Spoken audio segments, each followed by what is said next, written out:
Hey friend, please subscribe. 1 second for you. Big deal for me. I was 37, sitting on a cold bench off Fifth Avenue, just across from the hematology tower, telling myself I was only resting.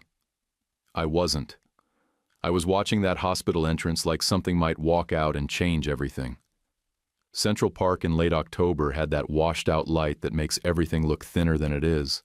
Sky, trees, people. The wind kept kicking leaves into my shoes, and I didn't bother brushing them off. Kids zipped past me on scooters, laughing, yelling, spinning out. I heard my grandma Cora's voice in my head, clear as ever, counting pigeons. 24, 25, start again if you lose track. We used to sit near the old library and do just that, count birds. She'd wear her corduroy coat and hum under her breath. Cora raised me more than my mom ever did. She was a college math professor who ran life like an equation. No shortcuts, no lies, everything balanced. She used to say, life's like compound interest. Bad habits, good choices, it all adds up. Quick note before we jump in, drop a comment with the city or country you're listening from. It helps us see where everyone's tuning in and plan the best time for new stories. Thanks for watching Revenge by Frank. All right, let's get started. My name's Brandon Taylor. I'm a risk analyst. I calculate exposure and model uncertainty for a living, and I was really very good at it because I grew up inside it. I never knew my dad. Every time I asked, Cora said the same thing. It's not my secret to tell. So I shelved it. Like a cold file I didn't expect to reopen. Then came Daniela. She was 2 years younger, sharp-eyed, focused like a lens. She worked as a documentary reporter, the kind that chased stories nobody wanted to tell. Kenya, Mali, Sudan. She'd come back dusty, sunburned, carrying cameras and 100 moments in her eyes. I remember the first time Sophie held a crayon. She was still in diapers, but her grip was like a hawk's. She drew wild comets across my tie. That was Daniela's daughter through and through. Quiet, curious, watching everything. Daniela didn't like loud people. She loved quiet museums, underdog scientists, and kids who asked questions teachers couldn't answer. She once told me, "If they stop asking questions, Brandon, we're all screwed." Then one trip went bad. Real bad. Her editor first said they lost comms, then said, missing. 11 weeks later, they mailed me her bag. Camera cracked, scarf folded. No Daniela. I tried to keep it together. Daycare, bedtime drawings, midnight fevers. But I'd sit in that kitchen at 2 a.m. with the baby monitor lit up, holding a mug of cold tea, waiting for a sound that never came. That spring, Alice Wilson walked back into my life. I hadn't seen her since high school in Ohio. Still smiled like the world bent around her. Still made you feel like nothing bad could happen while she was in the room. Sophie was 3 then. That year cracked something wide open. She started talking in full paragraphs. She narrated everything like it was a story she was writing herself. She'd say, "Daddy, today was blue and a little sharp," or "This sandwich is like Wednesday." I smiled, I laughed, but deep down I was standing in a hole that had no bottom, and I didn't know yet just how much farther I had left to fall. Alice moved through a room like she'd already been applauded. Still had that way of looking at you that made you think she was deciding if you were worth the trouble. 1 year younger than me, same school in Ohio, but back then she went for the senior with the German car, while I was still babysitting Cora's retirement calculator and trying to figure out compounding dividends. When we reconnected, she said, "I always wondered what would have happened if we gave it a shot back then. But that was a revision. The truth?" She didn't give me a second look in high school, and I didn't blame her. I was skinny, quiet, all sharp elbows and spreadsheets. But grief screws with your judgment. So does loneliness. And when someone that radiant shows up smiling like a rescue boat, you don't ask about leaks. You just climb in. 7 months later, we were married in a private room at the Mandarin. Nothing big, just signed papers, some champagne, and a pair of confused waitstaff. I told myself Sophie needed a mother figure. Alice told me she'd learned to love the quiet life. Neither of us was telling the truth. At that point, I was still pulling bonuses with extra zeros, managing a high-exposure portfolio like a blackjack table where I counted cards. Amex points poured in like faucet water. Alice moved into my apartment on the Upper West Side and started booking spa days with a tone like she was doing me a favor. She liked Sophie in the abstract, like someone might like a well-trained dog. She'd ruffle her hair, call her sweetie, then turn right back to talking about some gallery opening in Tribeca or a friend's rooftop dinner where everyone had to wear white. Sophie just looked at her like she was a screen playing a commercial she didn't understand. I tried to ignore the distance, tried harder to close it. One Saturday I left work early, made roast chicken, set the table with cloth napkins. Alice came in at 10 p.m., smelling like smoked gin and someone else's cologne, dropped her heels by the door and said, "Did I miss something?" At work, the slide started. Scott Davis, regional manager and part-time tyrant, pushed through a reorg. I lost my lead book and 23% of my compensation in 1 quarter. It wasn't a demotion, but it was the kind of shift that makes you recheck your resume at midnight. Alice called it vibes. That was her word. "The energy's off, babe. You're staying safe on the edges." She started going out more. Art friends, gallery people, names that never had last names, never appeared twice. I asked once if she was seeing someone, and she laughed like I'd told a bad joke. "You're spiraling," she said, holding a green juice and scrolling Instagram. "Maybe you need a reset." I kept the peace. "For Sophie," I said, "for stability." Clayton Miller, my buddy at the firm, pulled me aside one morning with coffee and said, "Man, you're being managed at home like a policy with exclusions." I laughed because it was easier than agreeing. When Sophie turned 5, she made a birthday card for Alice with a stick figure wearing what she called fancy lady shoes. Alice left it unopened on the kitchen counter for 3 days before throwing it out with takeout boxes. I dug it out and tucked it into a drawer. Then, one Monday morning, I opened my dresser to find her gold bracelet gone and a manila envelope propped against the mirror. Her note was on hotel stationery. I still remember the opening line. "Brandon, I don't want to lie to you or to myself anymore." She said she'd met Sheikh Omar Al-Khatib through friends, was flying to Abu Dhabi, and that I'd be happier without the drama. "No, I'll call Sophie. No, I love you." Not even a backward glance. Just a signature that looked bored and a list of her flight times. It was like watching someone erase herself from a chalkboard. I didn't yell. I didn't call. I sat on the edge of the bed, read it 3 times, then pulled my laptop over and started gathering documentation. 6 months of texts, flight confirmations, screenshots of her social posts. I filed for divorce in Manhattan under no fault, irretrievable breakdown, and attached everything. She never responded. The court granted it by default. I got sole custody of Sophie, no spousal support. Judge didn't even blink. It was over in under 15 minutes. I walked out feeling like I'd been underwater for a year, and finally came up gasping. I picked Sophie up from preschool that day. She climbed into the car with glitter in her hair and asked if we could get pancakes for dinner. I said, "Sure. You want whipped cream?" She said, "Is it a celebration?" And I said, "Yeah, baby. It kind of is." The first time Sophie fainted, we were on the sidewalk outside the park. Pigeons everywhere. She had a sketchbook in one hand and a crayon in the other. Her knees buckled mid-sentence, and she dropped like a puppet with the strings cut. I caught her head before it hit concrete, but I swear I stopped breathing for a full minute. In the ER, I kept my voice calm for her sake, while I shook inside like I was in an earthquake drill. Nurses came in with clipped voices and steady hands.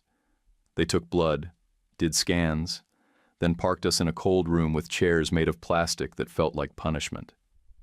A resident walked in reading from a chart like he didn't want to own the words. "It's hereditary hemolytic anemia, not curable, but manageable," he said, glancing at the door like someone might pull him out of the room before questions started. I asked how manageable looked. He said it meant monitoring, transfusions, labs, sometimes meds. Then he handed me a flyer like I was shopping for a gym. I folded it without looking and asked for names. That night, I put Sophie to bed with a heating pad and a stuffed dog she called Blueberry. She asked if she did something wrong. I told her no. Her body just needed more help than most, and that we'd find the right people. I started calling the next morning. I made 42 calls in 4 days, got 9 callbacks. Every one of them said the same thing. The third quarter next year. Not taking new patients. Not pediatric. Or my favorite. Your insurance is not accepted at this time. It felt like trying to get into an Ivy League school with a napkin and a pencil. Everyone I talked to said the same name. Dr. Catherine Cooper. They said she was the one. Brilliant. Blunt. A hammer when you needed one. Ran the pediatric hematology department at Mercy General. But her office line was a disaster. You couldn't get through. I tried the online portal and got locked out twice. I refreshed the wait list so many times it became muscle memory. I stopped sleeping. I started pacing. I rented a tiny month-to-month unit 3 blocks from the hospital, cheaper than commuting from uptown, and took unpaid leave. When Scott called and said, "Brandon, this is career-limiting behavior," I muted him and shut my laptop without a word. Every night after I tucked Sophie in, I sat on that same bench near the side entrance of Mercy General. It gave me a full view of the staff parking lot and the side doors where the real traffic happened. Badges, scrubs, delivery runs. I tracked them all like I was building a case file. I had one hand on the minivan door the night I almost snapped. I told myself I'd fake a medical emergency in the lobby, ask for a consult, force a moment. It was a garbage plan and I knew it, but desperation scrambles your judgment. You stop caring how dumb something sounds when you've got a sick kid in the next room and a wall of voicemails telling you to wait a year. Then came Eddie Ross. He slid onto the bench next to me like he'd done it 100 times. 7 years old, scuffed sneakers, gray hoodie 2 sizes too big. He looked at me sideways and said, "You look like someone stole your lunch money." I blinked at him. "What?" "You've got the face. Like when Mr. Thomas forgets snack day and all we get is pretzels." He fed pigeons 1 crumb at a time like he had a quota. I asked what he was doing out here alone. He said he lived at the group home on 97th, came to the park because pigeons don't interrupt. "Name's Eddie," he added, brushing a leaf off the bench like he paid rent there. I told him my name, then asked why he was talking to me. "You're tracking people. I seen your notebook," he said, nodding toward my lap. "You write badge colors and times. You're not subtle." I laughed in spite of myself. "I'm trying to find someone." "Is it the lady in the red scarf who runs fast and yells about carbs?" he asked, totally serious. I sat up straight. "What?" "She comes early, brings bagels sometimes. Gave me gloves when my fingers cracked. She's a doctor. People say she's smart but grumpy." That's when I knew. He meant Catherine. My heart kicked once, hard enough to make my chest burn. "You talked to her?" I asked. "Yeah. She said I have good observational retention," Eddie replied, dragging out the syllables like a word puzzle he solved. I said thanks. She laughed. He looked at me again, longer this time, like he was weighing something. Then he said, "You look like a good dad trying a bad idea." I didn't answer. Couldn't. I just stared at him like a fool, every plan I had suddenly falling apart because a kid with beat-up shoes just told me more truth than any adult had in weeks. The next morning, Eddie was standing outside the apartment building like he belonged there. Hoodie zipped up, backpack over one shoulder, dead serious. "Got permission," he said before I could ask. "Her name's Lucy Turner, social worker. She said if she stays the whole time, I can visit." Lucy wasn't far behind. Early 30s, sharp eyes, hair in a no-nonsense ponytail. She gave me a tight smile and held up a clipboard. "I already ran your name through the database," she said. "You're clean. He's approved for a day visit under my supervision. Don't make me regret it." I nodded and held the door open. "We're making grilled cheese." Sophie was on the rug in the living room drawing circles with a red crayon when we walked in. She looked up and blinked once, then again. Eddie stood there like it was a job interview. She asked, "Who's that?" "He's my friend," I said. "He likes pigeons and says funny things." Eddie gave her a short bow, like he'd seen in a cartoon. "Professor Pigeons, at your service." Sophie laughed, one of those little hiccup laughs I hadn't heard in months, and called him that all morning. "Professor, what do pigeons eat?" "Professor, do they get cold?" He told her she had artist hands, and I swear her back straightened like someone pulled a string. I made grilled cheese and tomato soup. Lucy sat at the kitchen island drinking coffee like she'd seen 1,000 families try to act normal and didn't buy the performance for a second. But even she cracked a smile when Eddie and Sophie started playing Guess That Crayon and ended up covered in blue marker. While Sophie showed Eddie how to fold paper boats, he leaned over and said, "That doctor I told you about, the one who runs and brings bagels, I can bring her." I blinked. "You know where she lives?" "No, but she loops the park same time every morning." I wait. She shows up. Boom. Science lady appears. "I thought she was a nurse." "Nope," he said. "Real doctor.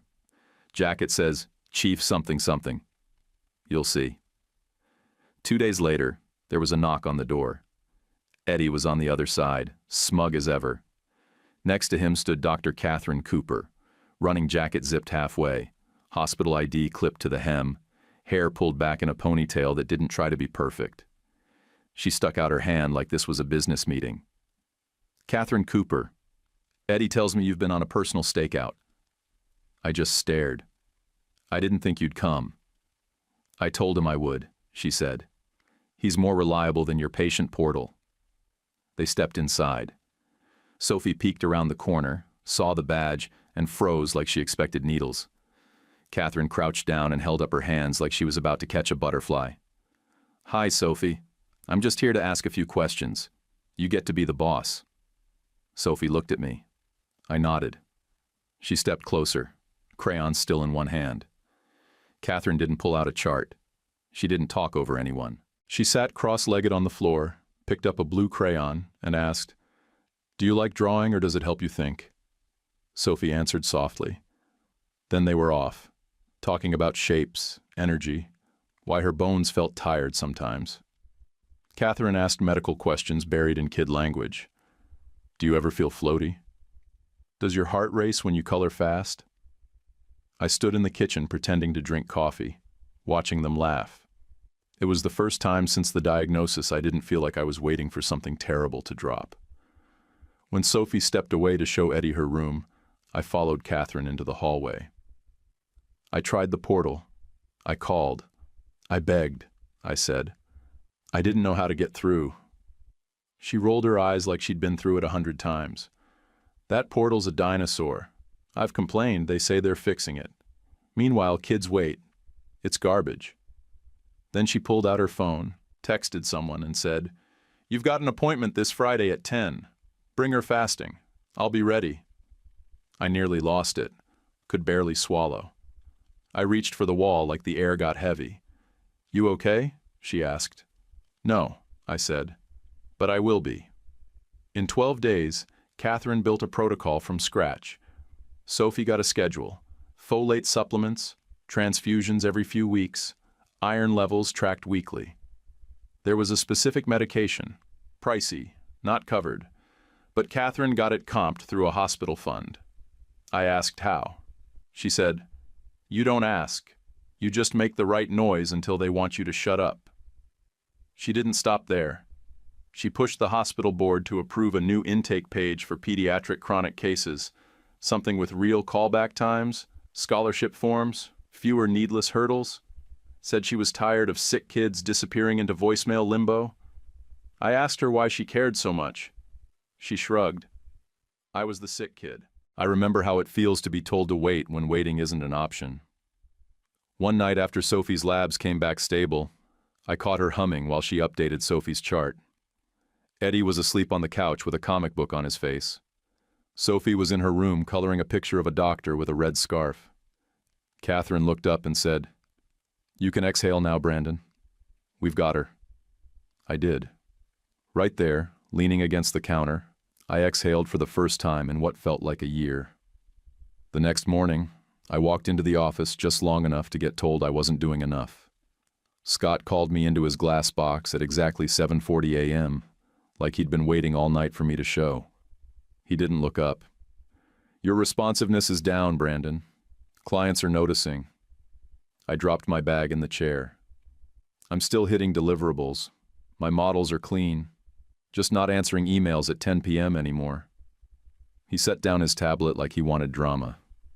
We all sacrifice. I looked him in the eye and said, I already did. Then I walked out before I said something that'd blow up the only paycheck keeping the lights on. Clayton caught me near the elevators. He handed me coffee and said, You looked like you were about to take a hostage in there. Need to balance the energy. I cracked a smile. That obvious? Only to people who've been there. Listen, client of mine needs some risk modeling for a supply chain angle. Clean job, decent pay, not on our books. You interested? I didn't even blink. Send me the brief. Evenings were full. Lab draws, second grade math, snack debates. Sophie was sketching nonstop, women running, birds flying, boys in hoodies tossing crumbs. She gave Catherine a drawing of a red scarf with the caption, Hero Brain Lady. Catherine laughed so hard she nearly snorted tea. That week, Lucy called, said Eddie's group home lost a major donor. They might move the kids to a facility in Queens with higher ratios and less stable staff. Translation: more kids, less care, worse everything. Catherine sat me down that night with paperwork spread across the table like a dinner service. There's an option, she said, but it's a big ask. You could become a certified foster resource. Start as weekend respite. If it works, we go from there. I cut her off gently. Yes. Whatever it takes. She raised her eyebrows. You should read the forms first. I waved her off. Cora used to say, if you can carry more, carry more. It's math. Sum of goods beats sum of fears. I treated the whole thing like a reinsurance submission. Built Eddie's case packet from the ground up. School notes, meal preferences, photos, references, affidavits. Clayton took one look and said, Brandon, this isn't fostering. This is dad compliance. I didn't care. I wasn't losing that kid to a system that didn't know his name. One night I was up late reviewing state forms when a notification popped up. Alice, posting from Dubai. She was holding a falcon on her arm with a caption about choosing happiness. The bracelet I bought her on our first anniversary was still on her wrist. I didn't comment, didn't message, just blocked her. Then I sat back and realized how light my chest felt. Meanwhile, Catherine's plan worked. Sophie's numbers started trending up after 28 days. She climbed stairs without resting, ate a full sandwich without needing a nap, smiled, really smiled, without faking it for my sake. I tracked her metrics like earnings reports. Her hematocrit held steady. Heart rate normalized. She even made it through a whole art class without zoning out. The night her fever spiked to 101.3, I didn't panic. I laid a blanket on the rug outside her room, head against the door frame.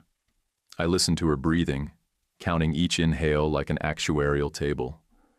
At 3 a.m., she woke up and whispered through the crack, Daddy, I can do the hard parts if you keep the pencils sharp. That sentence leveled me. I pressed my palm to the door. Deal, baby. You've got it. The next day, Lucy called back. The Queen's move was still on the table, but our paperwork was solid, faster than most. She said if I could push through the training course, get the home study started, Eddie might not have to move at all. Catherine offered to pay for groceries and the legal mess if it helped keep Eddie stable. I told her I could handle it, but she said, I've got budget. Let me use it for something that matters. We kept moving. Nights were split between Sophie's drawings and foster licensing modules. I fell asleep more than once with a laptop on my chest and state guidelines blurring in my head. One evening, Eddie asked if he could bring his toothbrush next time. Said it was easier than packing. I looked at Lucy. She nodded. Yeah, I told him. Top drawer. Purple cup's yours. He grinned like he'd just been handed the keys to a spaceship. Sophie made him a welcome sign for the door. It had pigeons in suits and a cartoon version of Blueberry, the stuffed dog. At work, Scott tried pulling me back in again. Asked why I wasn't gunning for the next title, why I'd stopped staying late, why I'd turned down a conference panel. You used to care, he said. I looked him dead in the face. I still care, just not about your ladder. I left that meeting with another side contract from Clayton, and enough confidence to know I'd be just fine without the old grind. I wasn't climbing anymore. I was building something that didn't need a corner office to feel real. It started with a red label on a pharmacy bag and a shrug from a tech who couldn't pronounce Sophie's medication. The refill was denied. Insurance snafu. 2 days later, Catherine emailed me the news that a donor who'd been backing a key part of Sophie's med protocol had pulled their funding. That meant one of her meds, retail price north of $2,000, was no longer covered under the hospital's comped inventory. I ran hot for 2 straight days. Emails, calls, left a voicemail for someone in procurement that probably got flagged. Then I remembered a board member I'd met at a client dinner last year. White hair, crisp shirt, liked my insight on commodity tail risk. I still had his card.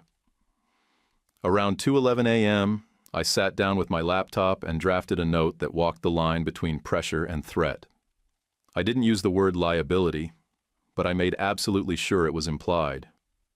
By the 3rd paragraph, I'd worked myself into a tone that felt like a lawsuit wearing a tie. I stared at that blinking cursor like it was counting down. Then Eddie padded out from his room in socks and a hoodie, rubbing one eye, holding his water bottle like a flashlight. "Why are you typing angry?" he asked.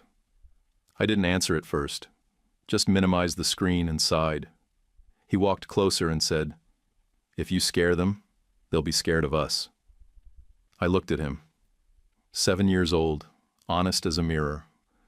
I felt like a kid again myself, like I'd just gotten caught holding a rock too close to a neighbor's window. I deleted the draft. The next morning I told Catherine the truth while we sat outside the infusion room. She didn't scold, just nodded and said, "We win with patience and paperwork," then handed me a short list of pro bono funding pools that only insiders ever saw. 3 of them weren't even public-facing. That afternoon, Lucy called. The Queen's move was accelerating. We had 19 days to stand up a full foster placement if we wanted to block Eddie from getting transferred. I shut my laptop, rolled up my sleeves, and buried myself in paperwork. I wasn't losing that kid to some place where the staff forgot birthdays and never learned names. Clayton wrote 2 letters of reference. One made me sound like I was already halfway to sainthood. The other, he admitted, was written under the influence of exactly 3 beers and a crying baby at his house. Both were gold. I asked Cora's old neighbor, Mrs. Delaney, to notarize everything. She didn't blink, just stamped each form and said, "You still walk like a man who counts steps." Then she sent me home with banana bread and a hug I didn't expect. Catherine called in a favor to a pediatric psychiatrist she trusted. The doctor interviewed Eddie and Sophie together for 15 minutes, then wrote a line in the official affidavit that carried decisive weight. The bond between these 2 children is primary and protective in nature. Separation would constitute psychological harm. That line, according to Lucy, could be the difference between a weekend placement and full certification. Then Scott tried me again. He forwarded me a calendar block with the subject line, "Realignment Discussion." I walked in, and he was already halfway through a speech about bandwidth and firm loyalty. Said my hours were drifting, and it was not setting a scalable example. I let him finish. Then I slid a new model across his desk. It was tight, clean math, airtight assumptions, saved the firm over 6 figures in reserve adjustments on a disputed policy. He flipped through it, nodding like he didn't want to like it but couldn't ignore the numbers. I waited until he was quiet, then said, "Put my flex time in writing or I shop this work elsewhere." He signed the agreement the next day. It wasn't a victory, but it was a clear boundary. I didn't need power. I just needed space to protect what mattered. Sophie, meanwhile, started her own rebellion. She'd been watching Catherine teach me to set boundaries. So she launched a small art class in our living room. 2 kids from the building, $5 supplies, and a shoebox she labeled donations in crooked marker. She forgot to collect anything the first week. Just handed out pencils and said, "You can draw whatever makes you brave." The other kids nodded like it made perfect sense. Eddie took attendance with a clipboard and made up fake names for each kid. One boy became Captain Crumb. The other? Speedy Giraffe. Sophie was Professor Color, and Eddie, of course, was still Professor Pigeons. I sat in the hallway outside the room with my laptop, reviewing Eddie's case files and printing another set of forms for Lucy.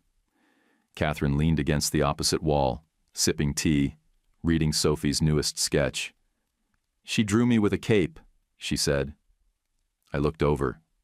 The drawing showed Catherine with a clipboard in one hand, a red scarf around her neck, and fire coming out of her shoes. Eddie was flying beside her. Sophie was on the ground, waving. "You look taller in this one," I said.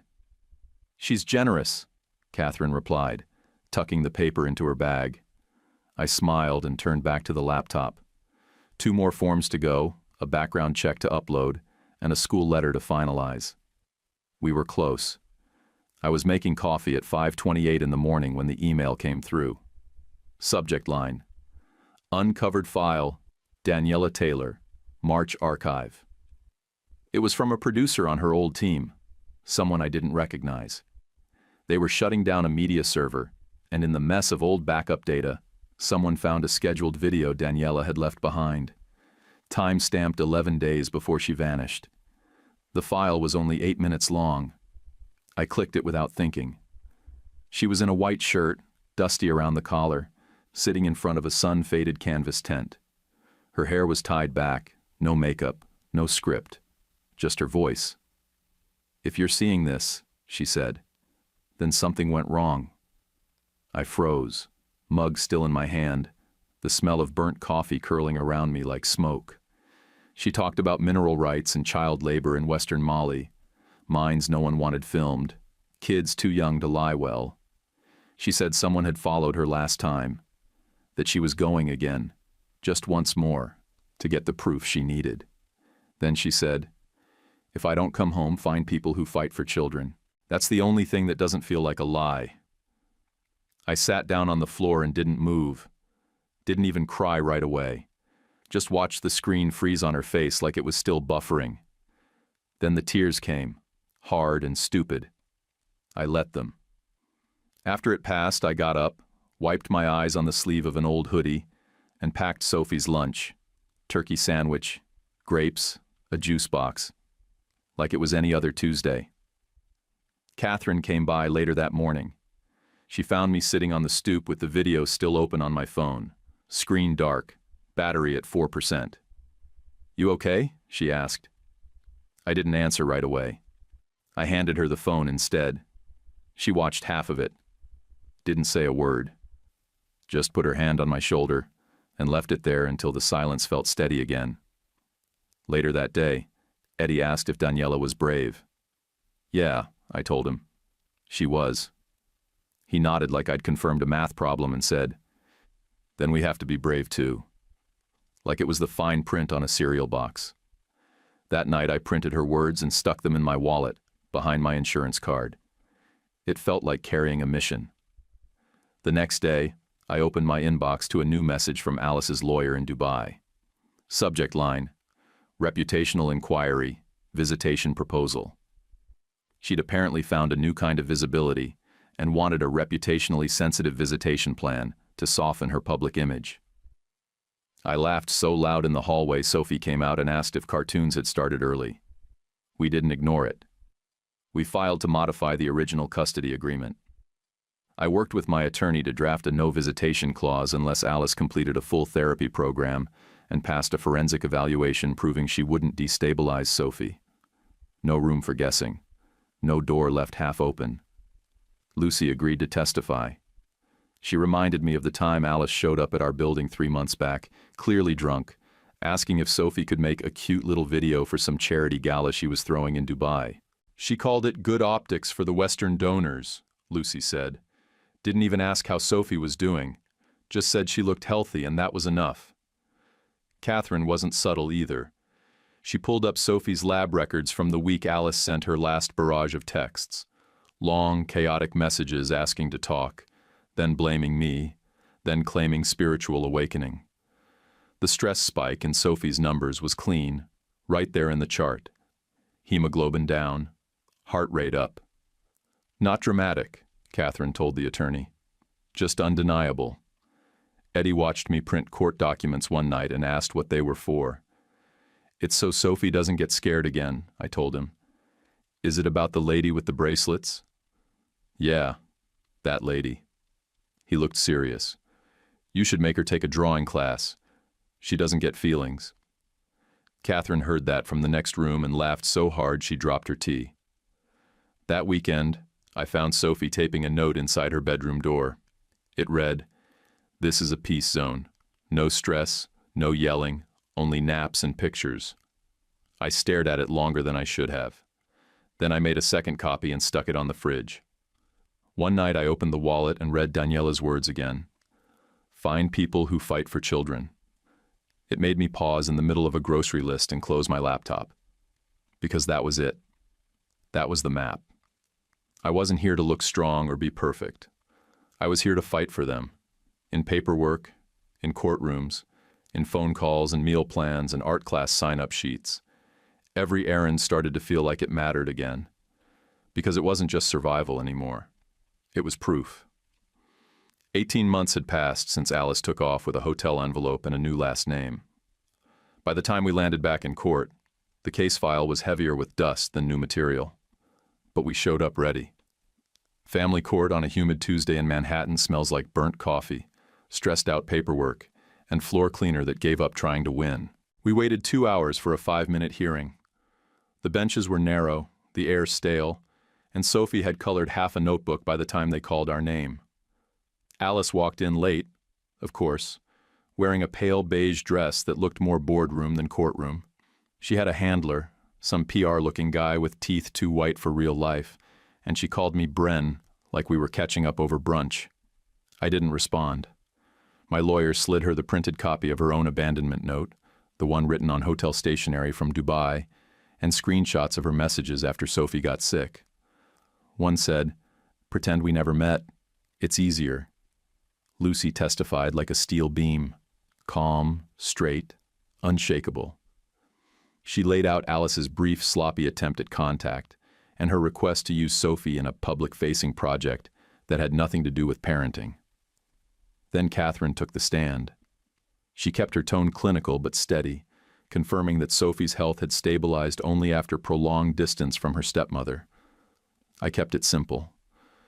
When the judge asked if I had anything to add, I said, "Sophie is safe, healthy, and doesn't need press." Alice's lawyer, young, shiny, overcoached, stood up and said they were requesting joint decision-making rights. Not time, not contact, just rights for optics. The judge looked over the top of her glasses and asked, "Do optics attend transfusions? Do they pay for prescriptions? Do they cancel vacation when hemoglobin crashes?" Then she looked at me. "Mr. Taylor, any financial concern tied to Ms. Wilson's departure?" My lawyer slid over a spreadsheet with timestamps, transactions, and the balance of our joint savings account the week before Alice left. The judge read it, squinted, and signed the line for reimbursement. $18,450. Not a life changer, but not pocket lint either. Alice's handler flinched like someone hit him with an overdue tax bill. She didn't look at me. Outside the courtroom, I handed my lawyer one more envelope and said, "Send it to her PR team."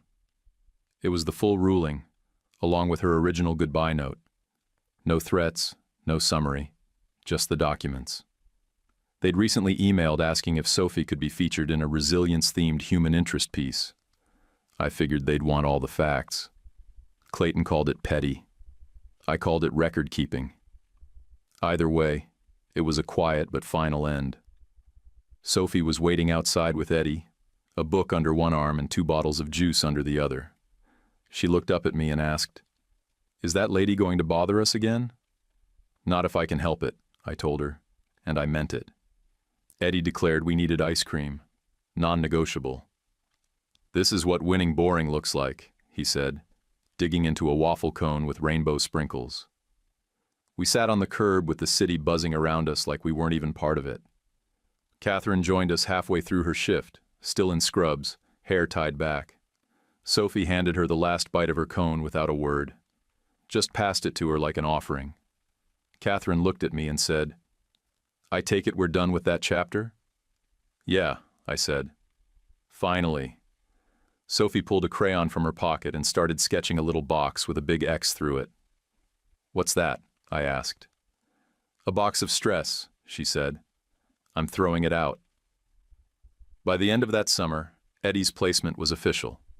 Started as respite, just weekends. Then it turned into something more without anyone having to say it. Our fridge looked like a middle school locker.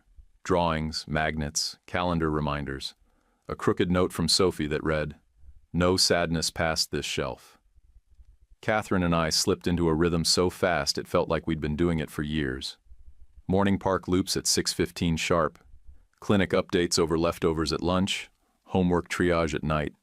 I cooked more, mostly out of necessity, and she never let me forget the way I measured salt like it was radioactive. You know you can just shake the box, right?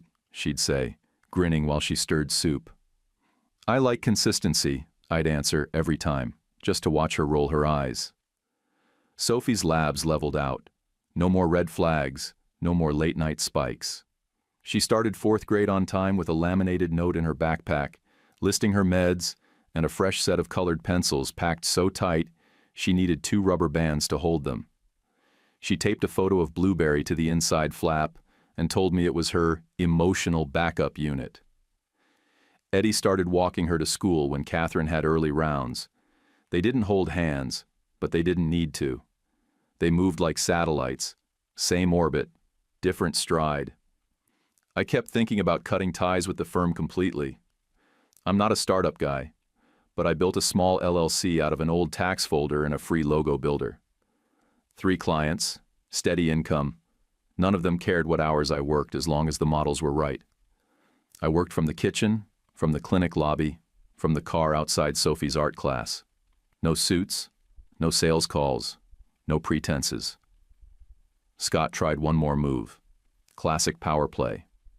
Called me, said, let's realign before the 4th quarter, like nothing had happened. I stopped him mid-pitch. I forwarded him my terms. No weekends, no 9 p.m., no surprise travel. He offered contract work at a higher rate just to save face. I took it on my conditions. It felt like growing a spine I didn't remember ordering. Meanwhile, Lucy gave us the reality check on adoption. Classes, interviews, court delays. It'll be a process, she warned.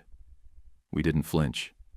Cora's old quilt went straight onto Eddie's bed the day the paperwork hit the mailbox. It looked like it had always been there. One night I almost slipped. One of my old clients sat on the board of a foundation tied to foster care grants. I started drafting a nudge email to push Eddie's case forward. Then Sophie walked by, saw my screen, and said, Daddy, people always like you better when you wait your turn. She didn't mean it to land like a sermon, but it stopped me cold. I closed the tab and walked away from the desk. So we waited. We also moved. Catherine pushed the hospital to fund 2 new patient navigator roles. That broken intake page, it became a full internal portal with live callbacks, scholarship tracking, and a dedicated form just for chronic kids under 10. She even named it after the first nurse who ever helped her through a flare-up as a kid. Eddie started using the words, our family, like they'd always been his. Nobody corrected him. I didn't need to.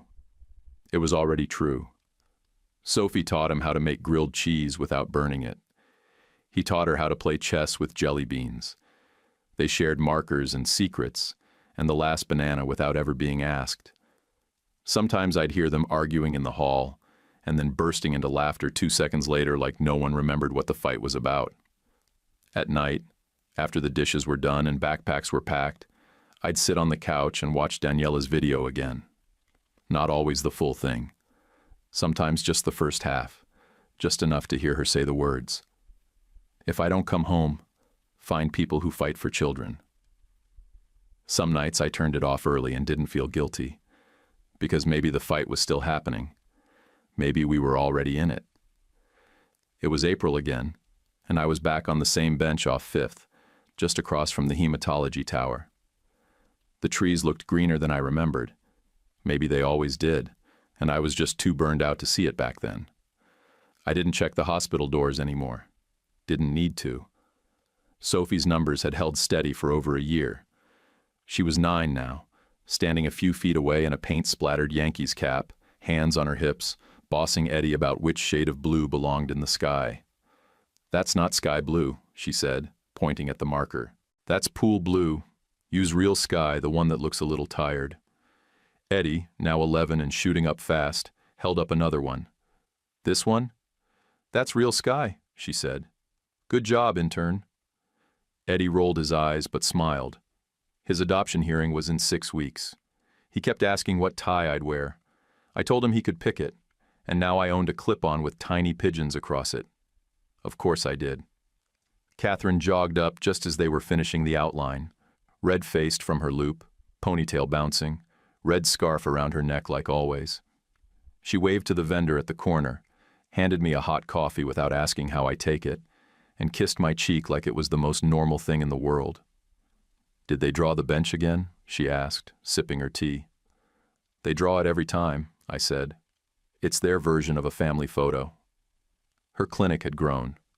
She had a full intake team now, an actual fund named after a pediatric nurse I never met, and a callback system that returned messages within 24 hours.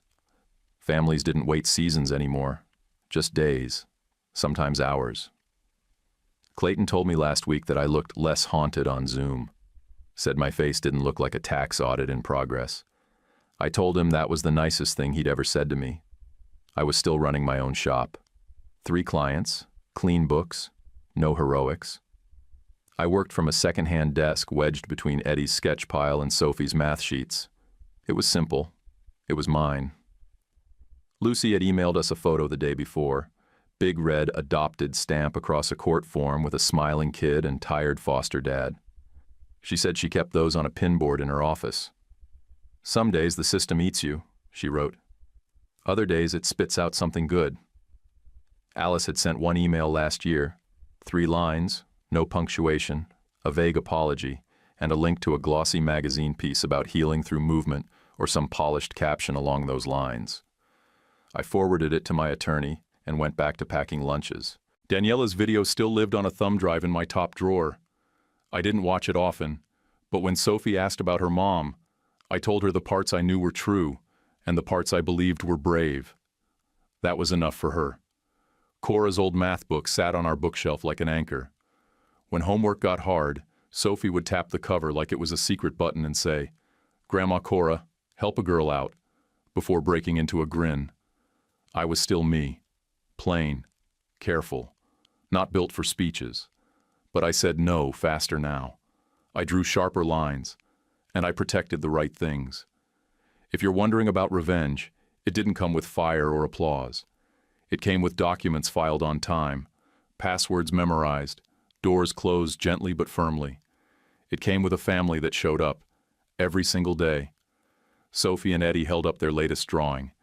It had pigeons in flight, Catherine's red scarf, this bench, and 4 little stick figures in a row. "We forgot your coffee," Eddie said, pointing to my empty hand. Sophie grabbed a gray marker and added a tiny rectangle to the sketch, right in my fingers. "There," she said.